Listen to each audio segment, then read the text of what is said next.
दोस्तों, आप सभी को मेरा नमस्कार। ऐसी ही वीडियो देखने के लिए हमारे YouTube चैनल को सब्सक्राइब करना ना भूले। चलिए दोस्तों, अब दिव्य कथा को शुरू करते हैं। मित्रों, आप सभी को शारदीय नवरात्रि की हार्दिक शुभकामनाएं। यह पावन पर्व शक्ति उपासना का महापर्व है, जब हम सब मिलकर मां दुर्गा की पूजा करते हैं और अपने प्रेम, श्रद्धा तथा भक्ति को उनके चरणों में अर्पित करते हैं। भाइयों और बहनों, क्या आपने कभी अनुभव किया है कि शारदीय नवरात्रि के दौरान स्त्री शक्ति का तेज कितना अद्भुत रूप से प्रकट होता है। इस समय स्त्रियों का सौंदर्य और आभा और भी अधिक दिव्य हो जाती है। संपूर्ण वातावरण में आध्यात्मिक ऊर्जा की विशेष तरंग प्रवाहित होती है। श्रद्धा की धारा, विश्वास की शक्ति और प्रेम की भावना इस मेरे पति और पत्नी के पास जाओ उत्सव को और भी पवित्र बना देती है।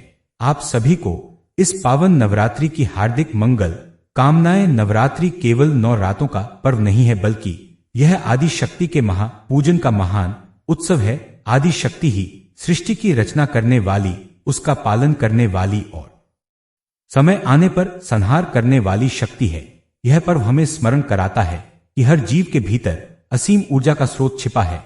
जब हम उसे जागृत कर लेते हैं तो जीवन की हर कठिनाई पर विजय पा सकते हैं। ये पर्व केवल उत्सव नहीं, बल्कि मां दुर्गा की आराधना का अवसर है। मां दुर्गा जो सुख, शांति, स्वास्थ्य और समृद्धि प्रदान करती हैं, उनके भजन से जीवन आलोकित हो जाता है। उनके पूजन से जीवन आलोकित हो जाता है। भक्तजन नवरात्रि के समय कुछ विशेष सावधानियां भी रखनी चाहिए। नवरात्रि में विवाहित स्त्रियों को 3 प्रकार के गहने भूलकर भी नहीं पहनने चाहिए। यदि पति भी कहे तो भी इन्हें धारण करने से बचना चाहिए, अन्यथा इसका दुष्परिणाम जीवन साथी पर पड़ सकता है।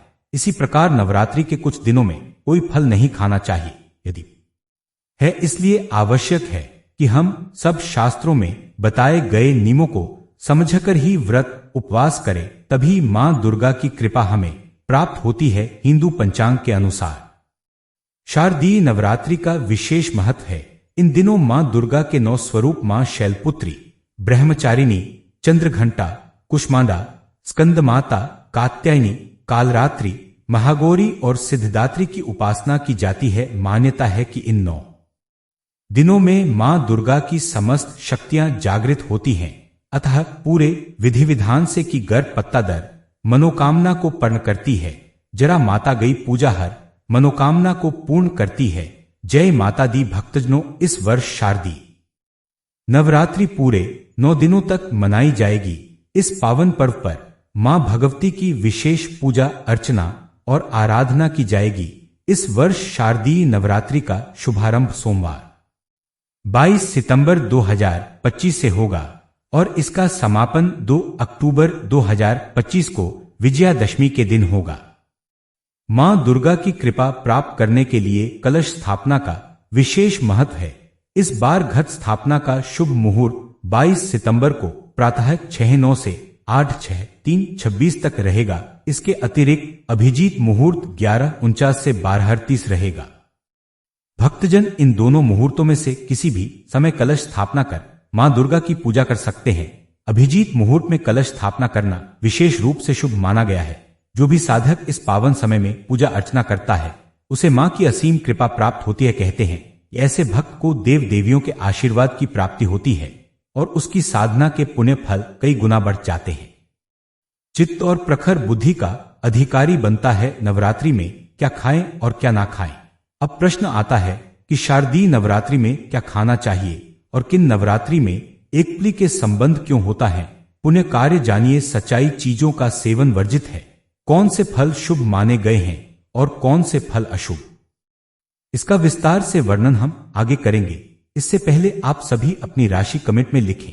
यदि आपको अपनी राशि नहीं पता तो केवल अपना नाम लिखें। हम आपके अनुसार विशेष उपाय बताएंगे। राशि के अनुसार किया गया कार्य विशेष रूप से फलदायी माना जाता है और इससे मां वैष्णो देवी अति प्रसन्न होती हैं। कमेंट में अवश्य लिखें, माता रानी हमारे घर पधारो, जय माता दी।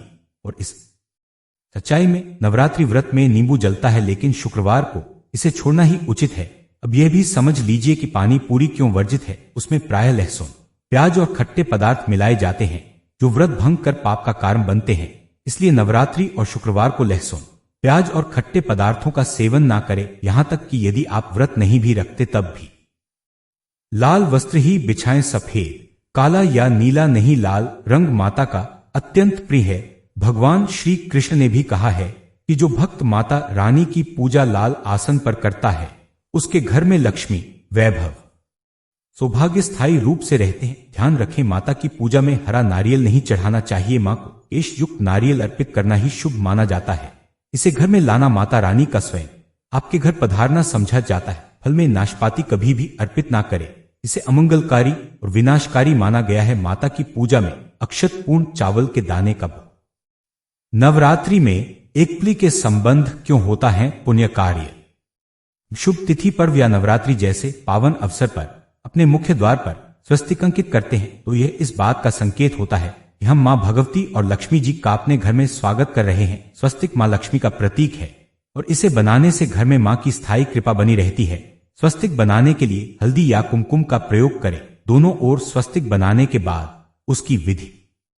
ये दिव्य कथा कैसी लगी एक बार कमेंट में जरूर बताएं। धन्यवाद, सादर प्रणाम दोस्तों।